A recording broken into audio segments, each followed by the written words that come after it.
More drivers than ever are running red lights, and the number of people killed as a result has hit a 10-year high.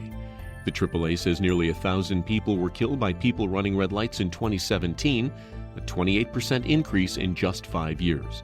Experts say distracted driving probably plays a role in the increase. We're in the midst of hurricane season, and once again people have noticed a bump in premature births where a hurricane is approaching. Experts say there is a correlation between hurricanes and preterm births, as well as miscarriages, but that doesn't mean cause and effect. Lower barometric pressure is often blamed for early births, but it could also be the stress of going through the storm. Doctors say it's one more reason to be prepared when you're expecting. And finally, rose water has a history of going back more than 1,000 years, and it's often used on the skin. But you may also want to think about cooking with it or even drinking it. A study in the Journal of Agricultural and Food Chemistry finds that distilled rose water has a strong ability to fight free radicals in the body, with antioxidants such as flavonoids and anthocyanins.